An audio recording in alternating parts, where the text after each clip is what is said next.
injury rumors flying around for Ohio State right now. And I'm not sure Ryan Day's comments today, and I will say, he didn't say much, but he really did not help the situation for Buckeye fans right now who are concerned about the best two wide receivers in the country, when they'll play next, what's going on upcoming. So many rumors flying around for Ohio State right now, which of course we're going to discuss and hear from you and hear from others, per usual here on the Ohio State Football Report. But first, I do want to give you guys that updated, that fresh, that real Heisman and national title odds. We have had some changes worth noting, so we definitely wanted to get them to you and get your reaction. First off, the Heisman Trophy odds. I hate seeing Julian Sayin now in second. BetOnline has him at plus 200.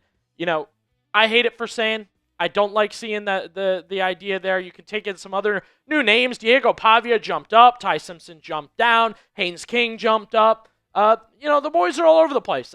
New spots. Things changing week to week in college football right now, and I think the one consistent has been the Buckeyes. Here's the thing, is with Sayin, I thought he was good, not great against UCLA. That was my feeling after that game. You guys remember I noted I liked the fact that he was tested in the rain a little bit, right? He did get that test of the rain coming down, the rain pouring down. He got some dirty hits on him. And still battled through it and played through it. I hate that he got jumped because Mendoza got Wisconsin, obviously where Sayin had one of his better games, by the way.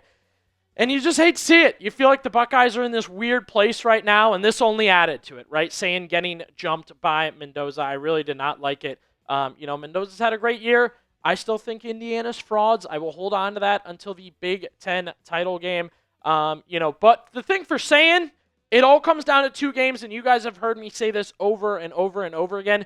Michigan and Indiana. Those are the big two for Sayin. Those are the big ones for Sayin. You have to take those games and be great with them. So really key to watch those two coming up. I want to see if your mind has changed on the Heisman race. Are you a Mendoza person now? Do you feel like what Mendoza has done for Indiana is worth noting him as the Heisman winner or favorite right now? If you do, type F. If you're riding with Sayin, if he's your guy and you believe he'll win it, go ahead and type J in the comment section down below. Now, one thing that hasn't changed, Buckeyes on top, baby. Number one, favored to win the national title. The odds there, very, very good for Ohio State. This one didn't change a ton. Again, Alabama drops. You get some mix-ins from some other teams. I feel really good about Ohio State's national title chances. The fans feel very good about national title chances. We got a long way to go. We got like six games, I believe, left in the season if you go all the way. That's crazy. That's like a whole nother season. But I love the vibes from fans lately on the national title talk. The vibes that are not good right now for Ohio State, though, are the injury rumors. It's the media getting a little angsty about it. It's the fans getting a little angsty about it. It's a really tough situation now for Ohio State and their injury report. And like I said, Ryan Day didn't help it. We'll get to those comments in a second. Dylan Davis, I saw him initially had given his concern level, right? He mentions it was at a 40, and then it's up to a 60 after what Ryan Day said. He covers Ohio State's beat. You hate to see that because the media is usually the ones that know Ryan Day best and can keep you calm and let you know from experience that everything's fine. The injury rumors are flying right now, right? If you're on social media, if you're in the Buckeye world, what has been said about Smith and Tate specifically, and we gave you the Julian Sayin update the other day. It was never as concerning as the other two. He seems fine and really wasn't even asked about. But it is Smith and Tate. The rumors are flying right now. We'll get to exactly what Ryan Day said here in just a second, but I do want to let you guys know this episode is brought to you by Prize Picks. The hard-hitting football action is even better with Prize Picks. The weather might be changing, but the feeling of being right never gets old. So keep the season rolling on Prize Picks by getting $50 instantly in lineups when you play your first $5. You can also follow other Prize Picks players directly on the app, copy their lineups in one click, whether it's a friend, celebrity partner, or just someone whose picks you like. Hit the follow button and check out every lineup they create in the new feed tab. I copied this bad boy off producer Aiden. He likes Derrick Henry for Sunday going up against the Jets. More on the rushing yards, 86.5 there. Less because of the rushing yards there for Lamar Jackson at 218.5. Tyrod getting his shot for the Jets went more on 181.5 passing yards. That's an example. Can copy lineups, right? Also, how you play is up to you. You want flexibility. Choose flex play where you can get paid even if your pick misses. If you want the biggest payouts, go for the power play. No matter how you play, Prize Picks is a good way to put your takes to the test. Download the app today. Use code CLNS to get $50 in lineups after you play your first $5 lineup. That's code CLNS to get $50 in lineups after you play your first $5 lineup. Prize Picks, it's good to be right. As promised, what Ryan Day had to say. These are like generic injury statements that he kind of started with. I think he knew he was going to get asked about the injuries. Yeah, our policy is that we don't discuss specifics on injuries. And then once you start going down a little bit here, a little bit there, you can create a problem. So for a number of reasons, we don't discuss those things. Again, that's the details in the injuries. We put the guys on the report.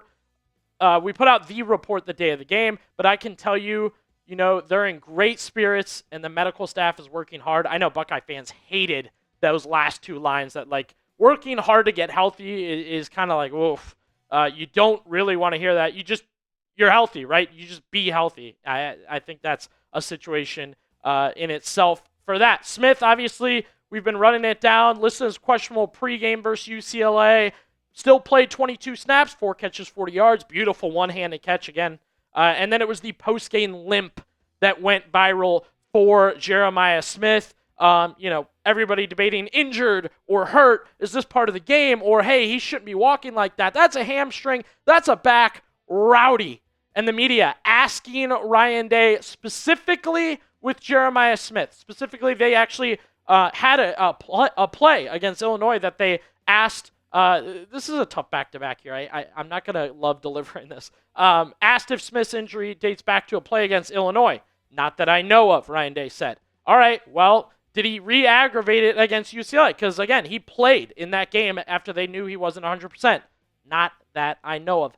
Back-to-back, not that I know of. Ryan Day was well prepared to give zero information on injuries, and it leaves me confused. I am extremely confused. Why is Tate getting time off and precautions and things like that, but Jeremiyah Smith is not? I think that's a very confusing 1-2 punch for me as far as Carnell Tate and Jeremiyah Smith, obviously equal value, I believe. I believe they're both number one receivers on any team in college football. One gets precautions because he's tight. The other doesn't because he's questionable. And at this point in time, we are left with the question, when will we see Jeremiyah Smith again?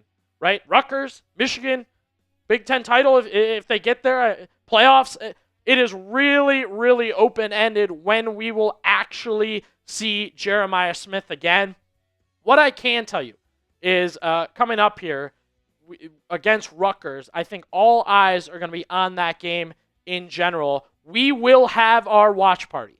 So make sure you join us. Hit that sub button. Join us on Saturday. We will do the Rutgers game. Obviously, have some fun, talk ball. We'll do our raffle entries for the giveaways. It is a really, really good time, and we will discuss all the storylines and what is happening with the Buckeyes, including Carnell Tate, right? That's going to be the big one. We had you covered last Saturday when they announced that he wasn't playing on game day, when Smith was questionable, all that. The big thing for Carnell Tate, I want to note before we look into what Ryan Day had to say for Carnell Tate, held out, obviously, as you know, the last 2 weeks as a precaution, having a pretty good year. You love what you see there. Saturday is senior day. Saturday is senior day. So the big thing is this could be Carnell Tate's final home game, right? This could be his final home game with Ohio State.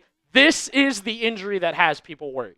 Limited information. The initial update, I actually appreciated. A little bit of tightness in warm-ups. We didn't want to risk it. That's a great update. The next week, we just felt like we could hold him out again, right? That was another, Okay? And then now, no new information.